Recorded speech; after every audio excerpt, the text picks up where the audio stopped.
el marco de esta semana yo voy a hablar del Uruguay en el contexto latinoamericano. La situación legal de los países latinoamericanos incluye algunos de los países, pero en realidad es bastante mala. Los únicos países que tenemos ley de reproducción son Argentina y Uruguay, y las dos tienen esta ley a partir del año 2013. Luego Perú, Chile y Colombia no tienen ley, pero están trabajando en distintos proyectos. Ahora, la primera semana de septiembre, va a haber una reunión justamente en Colombia para hablar de la ley de reproducción humana que se está tratando de llevar al Parlamento. Chile también está trabajando, pero de hecho no tiene ley, y muchos se están basando entonces en la ley española. Brasil tampoco tiene ley que regule, pero se maneja con resoluciones del Consejo Federal de Medicina. Y en las antípodas está Costa Rica, que durante mucho tiempo tuvo prohibida la reproducción, y hoy, gracias a la intervención de la Corte Interamericana de Derechos Humanos, puede esa reproducción humana asistida. O sea que hay gran variabilidad, pero los únicos que tenemos una ley de reproducción somos Argentina y Uruguay, aunque estas leyes son bastante diferentes. La ley uruguaya se promulgó en el año 2013, como dijo Gerardo, y fue una ley aprobada luego de 25 años de discusiones en cámaras y de trabajo. Si bien esperamos mucho tiempo, yo creo que esto fue bueno, porque esto hizo que se fuera depurando, fuera mejorando, lo que decía Gerardo, mucho lobby, muchas conversaciones, y logramos una ley que fue bastante inclusiva. Si hubiéramos aprobado la primera ley de reproducción humana, hubiera sido bastante restrictiva, y hoy en día podemos hacer muy pocas cosas. Entonces, a veces, lo que cuesta vale, y si bien pensamos que la ley se puede mejorar, también creemos que es muy buena porque logró que se considerara a la infertilidad como una enfermedad y que hubiera cobertura para ella, cosa que antes no teníamos. Yo traje este cuadro para comparar la ley de Uruguay y la Argentina, porque me parece que es bastante importante. Fueron aprobadas en el mismo año, la Argentina un poco antes. El objetivo es muy similar, es garantizar el acceso integral de los procedimientos, dice la ley argentina, las técnicas. En el Uruguay, asegurar el alcance de toda persona mayor de edad que requiera de esta metodología terapéutica. En el Uruguay, en la ley uruguaya, habla de la necesidad de requerir la metodología terapéutica. Sin embargo, en Argentina dice que es acceso integral a las técnicas de medicina reproductiva, y no habla de la necesidad de tener una infertilidad para ello. Los beneficiarios son las parejas o mujeres independientemente de su estado civil, y ellos tienen, como toda persona mayor de edad que haya explicitado su consentimiento informado, sin límite de edad. En la mujer tiene límite de edad hasta 40 años, no la ley, sino la reglamentación. ¿Quiénes brindan los tratamientos y quiénes los financian? Aquí está la mayor diferencia entre Argentina y Uruguay, y eso hace la diferencia también en los resultados que tenemos nosotros luego cuando analizamos nuestras tasas de embarazo y nacido vivo. En Argentina, los financiadores son la salud pública, las obras sociales, las entidades de medicina prepaga, todos los que dan prestaciones de salud, pero estos prestadores deben incorporar a sus procedimientos como obligatorias estas técnicas de alta y de baja complejidad, pero no tienen financiación del Estado. O sea, son los prestadores los que tienen que darle esa cobertura. Y esto hace que los prestadores, como no tienen financiación, retrasen mucho los servicios que dan, y entre los distintos centros negocian para conseguir el mejor precio, y eso hace disminuir la calidad de sus servicios. Y eso después se ve reflejado, se les demostrar en los resultados de la región, ya que Argentina es el mayor, el que hace mayor porcentaje de técnicas de reproducción asistida en la región, por supuesto, por su cantidad de población, pero a su vez por la cantidad de distribución que tiene esta población. Y en Uruguay, sin embargo, los tratamientos de alta y de baja complejidad se dividieron en la ley, y se trata de los de baja complejidad. La cobertura está dada por las entidades públicas y privadas que integran el SNIS, y las de alta complejidad van a ser brindadas por el Fondo Nacional de Recursos. Y para las dos cosas se dio financiación, porque para las mutualistas o los seguros que estén integrados en el SINC, tienen tienen una cobertura por la cápita del FONASA. Entonces, dependiendo de cantidad de personas en edad reproductiva que tienen, van a tener la mayor cápita, y por lo tanto tienen por ese lado un ingreso extra. Y a su vez también, por el copago que tienen que hacer las parejas, obtienen la financiación. O sea que no es que se votó una ley que luego no se pudiera financiar. Y la alta complejidad la va a financiar el Fondo Nacional de Recursos con un sistema de copagos que hace que no todos paguen lo mismo, pero dependiendo un poco de sus ingresos, entonces el copago no va a tener. En Costa Rica, lo traigo como ejemplo porque es bastante interesante, en el año 95 hay un decreto del Poder Ejecutivo donde se regula la práctica de la reproducción asistida, y ese mismo año se presenta una acción de inconstitucionalidad contra el derecho de dicho decreto ejecutivo. Por lo tanto, 5 años después, en el año 2000, la Sala de Constitucional de la Corte anuló por inconstitucional el decreto del Poder Ejecutivo, y Costa Rica fue el único estado del mundo que prohíbe de manera expresa la fertilización in vitro. Aquí comienza una cruzada, podemos decir, por 9 parejas que estaban en tratamiento en ese momento, y se le llama a este caso el caso Activia Murillo versus Costa Rica. Esta es una de las parejas que lleva adelante frente a la Corte Interamericana de Derechos Humanos una demanda, donde al final del año 2012 la Corte Interamericana determinó que el Estado había transgredido varios derechos convencionales y dictó una serie de reparaciones y garantías de no repetición de este tipo, y destinar a restablecer los derechos esenciales quebrantados en el año 2000. O sea que esas parejas ganaron este juicio que les llevó 12 años. ¿No? Y ahora, por primera vez, por supuesto se les pasó el tren a estas parejas, no pudieron tener hijos, pero bueno, abrieron la puerta para otros, que eso es importante también cuando uno piensa en los tiempos uno los mide con su cronograma, ¿verdad? Pero los tiempos en leyes tienen que ir mucho más allá de los intereses de las personas, sino del bien del colectivo. Así que en este caso, el único país era también latinoamericano. Las características de la ley uruguaya: está contemplado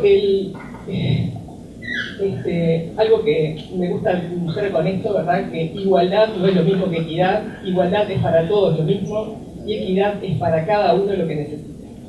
Entonces, con el sistema de copagos, por un lado se aseguró en el Fondo Nacional de Recursos, se aseguró que hubiera recursos para poder asistir a todas las parejas y que no hubiera listas de espera que lo necesitaran, y por otro lado hay una forma de que cada uno pague dependiendo de sus posibilidades. Entonces aquellas parejas que no tienen posibilidades de pagar nada, no pagan nada de copago cero, y aquellas que tienen mejores ingresos van a ir hasta un copago del 85%.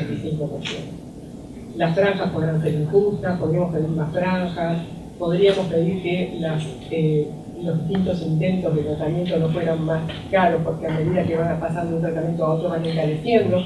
Pero todas estas cosas son para discutir, pero yo creo que la idea fue buena, porque si hubieran dicho se hacen todas las parejas sin discriminación, con copago cero, seguramente lo que habría es un cupo de tantos por mes, como sucede por ejemplo en España, que a veces las personas están en lista de espera hasta 3 años para hacerse 20 meses, 30 meses para hacer una fertilización in vitro, y también se les pasa el cuarto de hora y terminan haciéndose de forma particular. O sea que esto creo que está muy bueno. Bueno, el subsidio es un poco lo que dije, ¿no? Es total o parcial, dependiendo de los ingresos, y yendo del 0 al 95% del copago. Digo, del 0 al 95% porque lo mínimo que pagan es 0%, o sea, nada, y el máximo es las personas que están en la franja superior, en el tercer intento copagarían el 95% y tendrían solo un subsidio del 5%, esos serían los dos extremos. Bueno, ¿cómo incidió la ley en el número de casos en Uruguay y su relación con la región? Nosotros estábamos bastante sumergidos con respecto a otros países de la región, sobre todo con Argentina.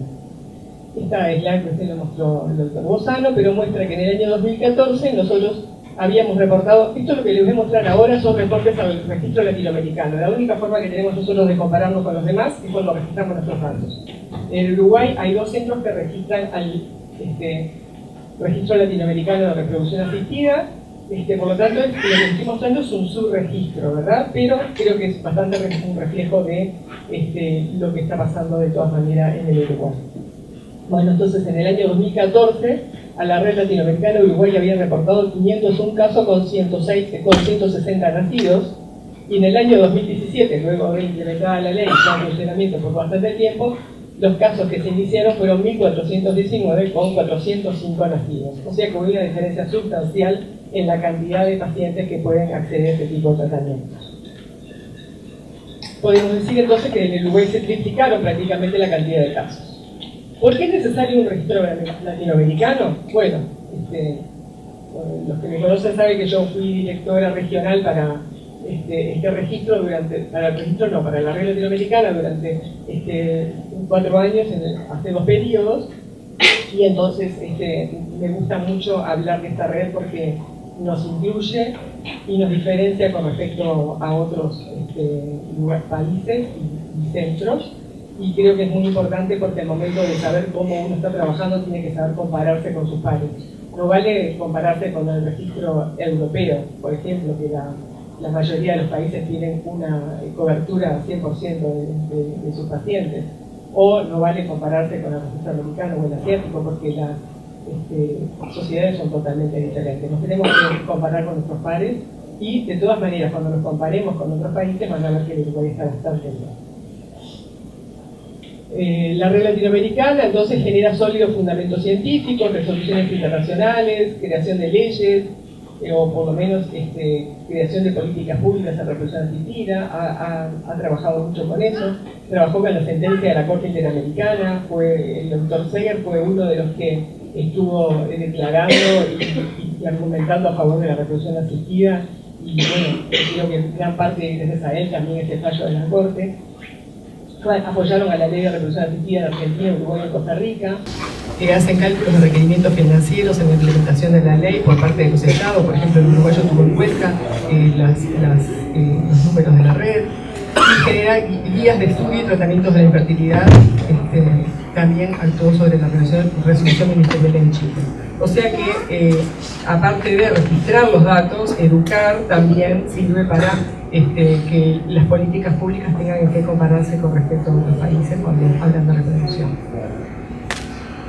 Esto es un poco la historia de la reproducción asistida en Latinoamérica y la red Lara desde el año 90 al 2006, cómo fue incrementando la cantidad de centros que la integran. Partimos de 10 centros en el 2015 y en el año 90, y acá en el año 2016 178. Ahora ya pasamos los 200 centros que integran la red latinoamericana, miren el incremento de cantidad de casos acorde a la cantidad de centros que se hicieron en Latinoamérica en todo este tiempo. 16, 178. Ahora ya pasamos los 200 centros que integran la red latinoamericana, miren el incremento de cantidad de casos acorde a la cantidad de centros que se hicieron en Latinoamérica en todo este tiempo. Cuando se sacan números y se comparan, estamos hablando de un N altísimo, estamos hablando del año 90 al 2016 de 757.000 ciclos, cerca de 1 millón de ciclos estamos evaluando, con 204.000 embarazos, 156.000 partos con un nacido vivo y 199.000 nacidos vivos, o sea que hay bastante porcentaje de nacidos vivos. Cuando se habla de la reproducción humana, como decía Gerardo, y la edad de la mujer, ¿no? Cuando se ponen límites que pueden ser, todos los límites son feos porque al que le toca, si el límite es 40 y vos tenés 40, te ves afectado, pero si el límite es 42 y tenés 42 te ves afectado, pero de algún lado hay que sacar esos números porque hacer como en Argentina, que no tiene límite, le hacen fertilizaciones in vitro con óvulos propios a mujeres de 50 años, se está gastando parte del dinero para la cobertura que podría ser útil en una paciente que realmente tuviera posibilidades de éxito.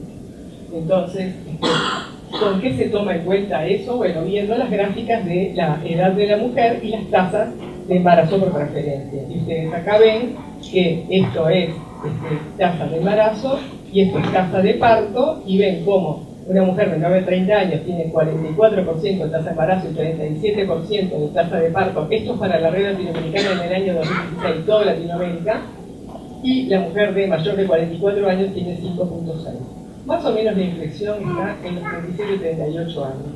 ¿Por qué no se puso ahí? Porque todavía la tasa de embarazo es muy buena y hay muchas mujeres en este rango etario. Si nosotros vemos la proporción de pacientes mayores de 40 años en los países de Latinoamérica, vemos que hay una epidemia en el mundo de esperar a tener hijos cada vez más tarde, ¿no? Pero hay bastante diferencia en distintos países de Latinoamérica. Vemos que Argentina Solo el 26.2% de las mujeres tienen más de 40 años. En Brasil el 19.9%, 24, 29 y así 18.4% en Nicaragua. Pero el Uruguay tiene 41.6% de mujeres mayores de 40 años que consultan y se hacen tratamientos de reproducción asistida de alta complejidad.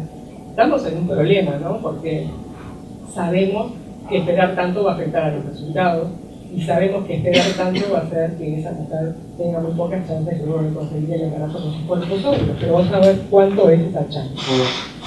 En el Uruguay, estos son los datos del año 2016 del Fondo Nacional de Recursos, el 43% de las mujeres que se atendieron tenían más de 40 años.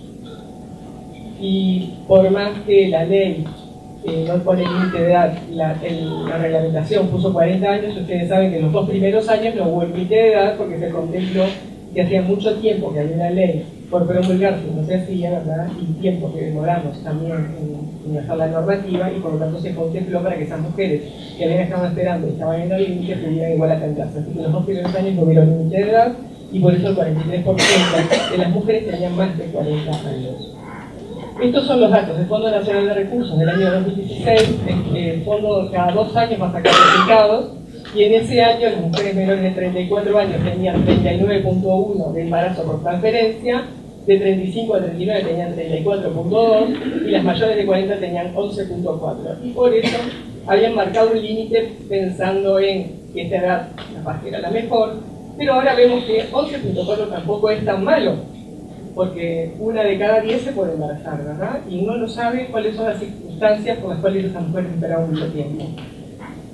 Nosotros apostamos a que el cuerpo médico sea más, se involucre más con esta situación. Y cuando ve una mujer de 37 a 38 años que busca embarazarse, no espere 1 año teniendo relaciones para ver si se embaraza, y 1 año más para ver si la estudiamos, y después vemos, porque va perdiendo su tiempo preciado para la reproducción, y eso a veces es también culpa nuestra de los médicos. O sea que estas jornadas no solo es para decirle a los pacientes que tienen derechos, sino para decirle a los médicos que tienen que prestar más atención cuando no se dedican a la reproducción, poder derivar a las personas que lo necesitan rápidamente a los médicos que se dedican al cuerpo que se dedica a la reproducción asistida. No dejarlos correr, por favor.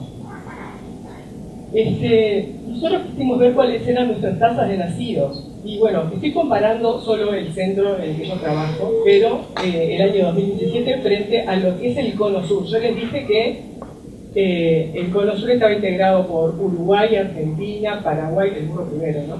Uruguay, Argentina, Paraguay, Chile y Bolivia. De estos países, el que tiene más cantidad de población es Argentina, y el que tiene más cantidad de casos por lejos es Argentina. Es como el 80%, 75% de los casos son argentinos. Entonces, si nos comparamos, estamos comparando con toda la región, pero con un peso grande con nuestro vecino que tiene una ley. ¿Por qué estoy hablando de Argentina? Porque es el otro que tiene ley, ¿no? Entonces, si vemos que las menores de 31 años, nosotros tenemos una tasa de embarazo más o menos del 33% y Argentina tiene 35%. Acá, Argentina o la región está mejor que nosotros en tasa de embarazo. ¿Pero esto por qué es? Porque nuestra reglamentación habla que las mujeres menores de 30 años no le podemos transferir más de un embrión, porque las chances de embarazo son muy altas y las chances de embarazo múltiple son más altas aún, y sabemos las complicaciones del embarazo múltiple. Por lo tanto, está muy bien que se haya restringido la transferencia a un embrión, a pesar de que la tasa de embarazo sea un poquito más baja, las complicaciones de los nacidos vivos seguramente van a ser prácticamente iguales.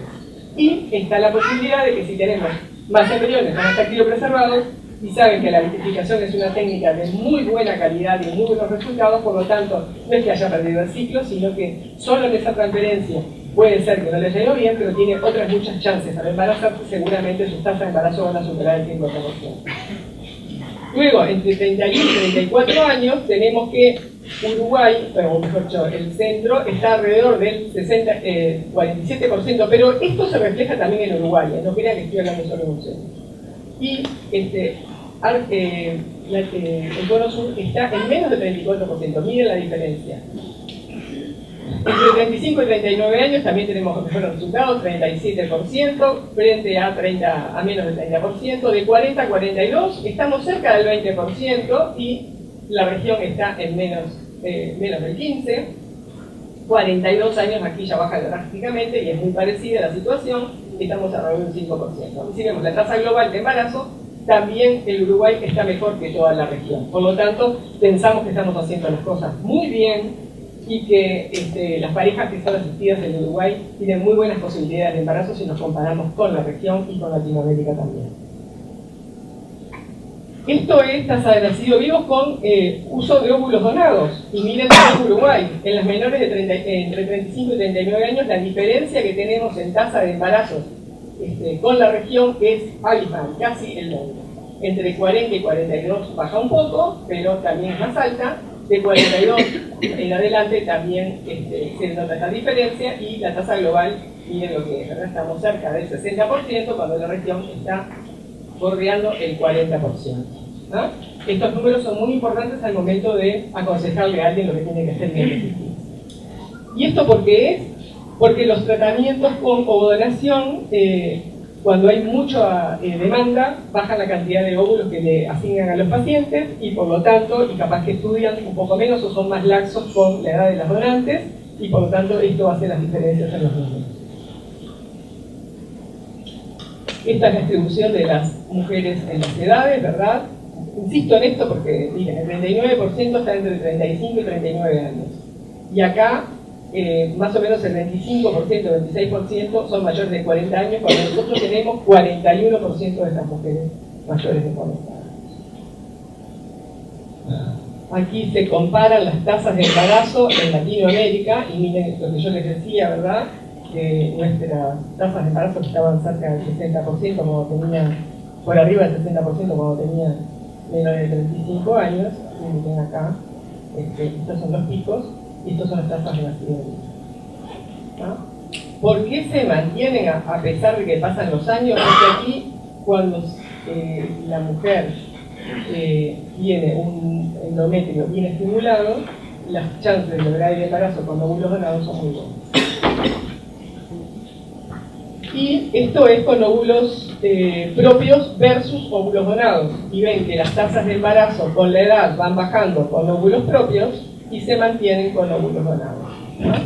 ¿Por qué quiero mostrar esto? Porque estábamos hablando de la restricción de las mayores de 40 años. Seguramente Ana va a hablar después de esto. Pero es importante mostrar esto porque tenemos muchas pacientes en esta población que se podrían ver bien beneficiadas de tratamientos de ovodonación que no están contemplados en el fondo porque tienen más de 40 años. Y pensamos que capaz que la ovodonación se podría extender hasta los 45 años con cobertura del fondo, porque hay muchas mujeres que lo requieren. Y con muy buenas tasas de lograr el embarazo. Estos son datos de la red latinoamericana, entonces del año 2016. Y también para las mujeres mayores de 40 años hay un sector de pacientes que todavía se verían beneficiadas. La ley dice con razonables posibilidades de éxito. ¿Qué son las razonables posibilidades de éxito? Es que alguien entre en tratamiento con la chance de lograr el embarazo con un porcentaje más o menos razonable.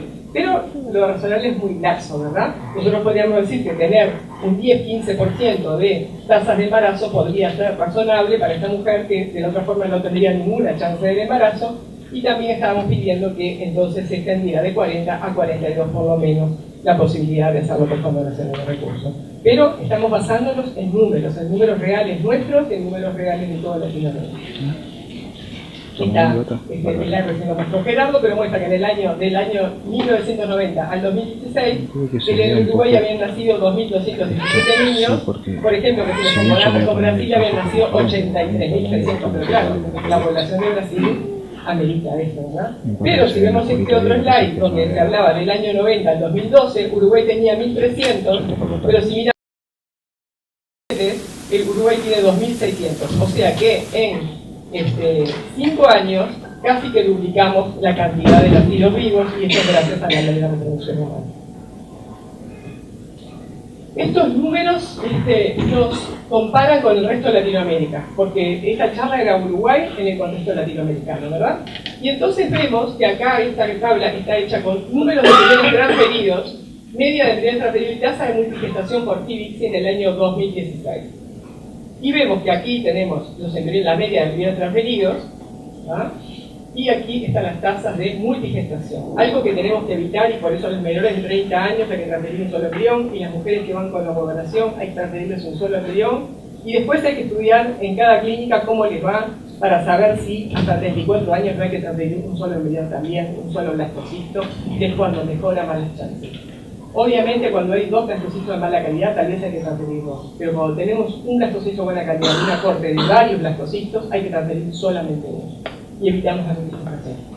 Entonces si vemos, Nicaragua por ejemplo es el que más transfiere embriones y tiene una tasa bastante buena de embarazo, pero tiene una tasa de embarazo múltiple bastante alta, más del 30% de los pacientes tienen un embarazo múltiple. Guatemala, que baja un poco el número de embriones transferidos, lleva todas las de ganar con la tasa de embarazos múltiples, o sea, está muy mal. Deberíamos tener menos del 25% de embarazos múltiples y eso debería ir bajando a medida que los centros van mejorando su calidad en la obtención de embriones. Si miramos al Uruguay del año 2016, estamos posicionados acá, con una tasa de transferido baja, por debajo de 2, pero con una tasa de embarazo múltiple todavía alta, cercano al 30%. Pero dicen los números de Uruguay en los reportes latinoamericanos del año 2017, y tenemos menos cantidad de embriones transferidos, o sea, muy buena tasa de embriones transferidos, 1.6 más o menos, y estamos bajando en la tasa de embarazos múltiples. ¿Eso qué quiere decir? Que transfiriendo muy pocos embriones, Uruguay consigue una buena tasa de embarazo y una alta tasa de embarazo múltiple. Por lo tanto, la tasa de implantación por embrión transferido sigue siendo alta, es muy bueno eso y hay que bajar el número de embriones. La apuesta sería para el próximo año estar situados acá. Si pudiéramos bajar a 1.5 o 1.6 y llegar a menos del 20%, creo que estaríamos cumpliendo con las metas que la red latinoamericana se está trazando para este tipo de problemas. A su vez, quise comparar cómo está Uruguay, porque ¿qué pasa? Uno quiere crecer, ¿no? Uno quiere tener mucha cantidad de casos, pero los centros tienen poco tiempo para adecuarse a eso. Nosotros pasamos de una realidad en el año 2015, que teníamos 400 casos, en el 2016 hicimos 1.100 casos. 1.000 casos. Aumentó muchísimo y hay que adecuar a los laboratorios a eso, en equipamiento y en profesionales capacitados para poder dar una buena atención a esos pacientes. Entonces, el miedo que uno tiene cuando crece es crecer y acompañar eso con buenos resultados, ¿verdad? Y entonces quise comparar qué está pasando, a ver si estamos mejorando o estamos empeorando cuando nos aumenta la cantidad de pacientes. Aquí tenemos media de vuelta de embriones transferidos y porcentaje de tasa de parto por transferencia, no de embarazo, de parto, niño nacido, que esto es más importante, que decimos que la fertilización in vitro es exitosa cuando tenemos un niño sano en casa, ¿verdad? Por lo menos acá es parto, no sé si es salud, pero por lo menos estamos hablando ya de parto, nos vamos acercando a la salud. Entonces, si vemos, Uruguay en el año 2016 tenía una media de 1.8 más o menos, estaba ahí, pero tenía una tasa de embarazo que estaba todavía alrededor de un 23%. Si nos comparamos con Argentina, transfiere menos número que Uruguay, pero miren la tasa de embarazo. Estaba por debajo del 20%. Y recuerden que Argentina tiene una tasa de mayores de 40 años de 26% y nosotros de 41%. O sea, que si filtráramos eso y lo miráramos por edad, era lo que les mostraba, la gran diferencia que tenemos en resultados nosotros comparativamente con el resto de la región. ¿Ah? El que va a la cabeza acá en pocos embriones transferidos y mejor tasa es Bolivia. Y Ecuador tiene buena tasa, pero transfiere más cantidad de embriones, por lo tanto tiene más cantidad de múltiples. Si nos comparamos en números generales en el año 2017, la región hizo 26.000, o mejor dicho, registró 26.500 casos de fertilización in vitro.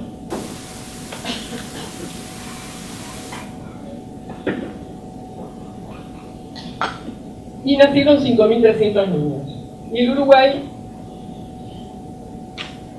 hizo 1.920 casos y nacieron 565 niños. ¿Por qué traigo estos números? Porque yo quiero ver cuál es la inclusión que tiene, o sea, el acceso que tiene la población uruguaya a los ciclos de reproducción asistida y compararlos con el resto. ¿No? Entonces, si nos comparamos, los peores de la tabla son Nicaragua, que transfiere mucho número de embriones y tiene un acceso a la población de menos de 100, alrededor de 70 personas por cada 100.000 habitantes que se pueden atender, parejas o mujeres solas. Y si miramos Argentina en el año 2016, estaba aquí, más o menos en 1.8 de transferidos y un acceso de por debajo de 500, pero cerca de 500 parejas por cada 100.000 habitantes. Uruguay en el año 2017 está transfiriendo menos número, menos de 1.7, 1.6, y está por arriba de los 500 parejas que se atienden o mujeres que se atienden por cada 100.000 habitantes. O sea, la accesibilidad de Uruguay con respecto a toda América Latina es la mejor. Y eso es gracias a la ley. El otro país que sigue es Argentina, con muy buena accesibilidad, pero ya vimos que los resultados no son tan buenos. Y luego sigue Chile, bastante despegado por abajo, y así para abajo todos los demás. Y Brasil, que es el que más ciclos hace, por supuesto que con la población que tiene es muy baja su accesibilidad. Entonces, la accesibilidad por cada 100.000 habitantes, que es como se calcula, en el año 2017, con lo que se registró en Red Lara, la accesibilidad para el Cono Sur fue de 342 por cada 100.000 habitantes, y la accesibilidad de Uruguay fue de 556 por cada 100.000 habitantes. O sea que creo que estamos muy bien también en accesibilidad con respecto a la región. Si nos comparamos con el mundo, perdón, este slide es muy viejo porque es del año 2007, ¿no? Pero Uruguay en el 2007 estaba acá en Latinoamérica, ¿no? Que transfería más de 2.5 embriones y tenía una accesibilidad por debajo de 250 por cada 100.000 habitantes. ¿No? Si nos comparamos con, por ejemplo, Australia, tiene una accesibilidad de 2.500 cada 100.000 habitantes. O Dinamarca, que tiene más de 2.500 cada 100.000 habitantes. O Finlandia, o Suecia, o Francia, o Alemania, o Italia, o Grecia, que estaba transfiriendo muchos embriones y una accesibilidad media, de más de 1.000 por alta. Y Estados Unidos, que todo el mundo piensa que es la panacea, sabemos que el que tiene dinero se puede asistir, el que no tiene se tiene que formar, ¿no? Entonces, para Estados Unidos transfiere mucho número de embriones y tenía poca accesibilidad a pesar de que es un país rico, ¿no? Entonces nos tenemos que comparar con Latinoamérica, porque es nuestra situación, yo te decía, no es la misma situación ni económica ni social del resto del mundo. Bueno, Uruguay en el año 2017 está situado acá, más de 500 y poco número de vidas transferidas. ¿Por qué transfieren más los países que tienen menos cobertura? Y bueno, porque las pacientes tienen menos dinero y con un ciclo se quieren embarazar, y entonces presionan y transfieren muchos embriones, doctor, aunque después tenga complicaciones. Entonces hay que bajar el número y hay que mejorar la accesibilidad, y en eso estamos. Si miramos las tendencias por región, de cómo fueron aumentando los ciclos durante los años, vemos que este es Europa, miren la cantidad de ciclos que hace y cómo sigue aumentando. Parece que en Europa hace poco el amor por tener hijos. Pero bueno, nosotros como somos latinos y fogosos estamos por acá abajo. Está casi planchado en Latinoamérica. Es esta roja que viene por acá. Nos comparamos, por ejemplo, con esta que es azul, que en Norteamérica aumenta pero no tanto, y el que viene aumentando mucho es Asia. El gigante asiático va para arriba también. A pesar de que son muchos, hay mucha gente con buen poder adquisitivo y también se están haciendo mucha cantidad de utilización. Bueno, las conclusiones. La ley entonces ha permitido que todas las parejas, independientemente de su estado civil, sin importar la condición social, puedan acceder a sus dependiendo de sus ingresos. Pensamos que se puede mejorar. Los primeros 3 años de cobertura se presentaron 2.900 casos y solo 6,7, ya lo decía Gonzalo, fueron negados, o sea que la cantidad de pacientes que son aceptados por el fondo es muy alta. En este mismo periodo sabemos que hubieron alrededor de 1.000 casos, que es un 30% que se realizaron sin cobertura del Fondo Nacional de Recursos. Eso no está registrado porque todavía no hay un registro nacional de reproducción asistida, por más que el INDT está registrando los casos, todavía no ha publicado nada, así que no tenemos claro cuántos casos son, pero aproximadamente el 30%.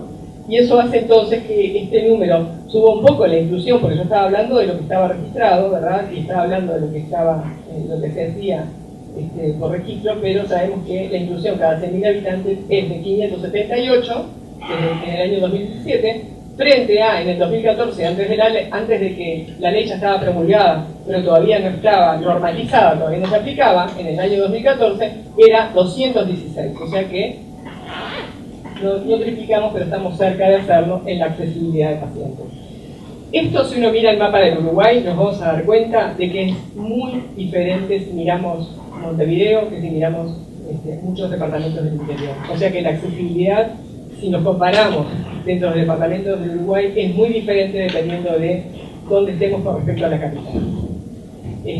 Algunos departamentos, aunque estén lejos, tienen buena inclusión, y en otros todavía es muy baja. Eso quiere decir que no estamos trabajando bien, que el cuerpo médico no está trabajando bien y que nosotros no estamos difundiendo bien los logros que tenemos en reproducción. Por otro lado, si miramos el mapa dependiendo del prestador de salud, ahí nos llevamos un susto, porque vemos que los que más acceden porcentualmente son los que tienen seguros y son los que no necesitaron de esta ley, porque se lo hacían igual. Luego, acceden más los que están incluidos en el FONASA con prestadores privados, mutualistas. Y por último, y muy por debajo, está la accesibilidad a los pacientes de ACE.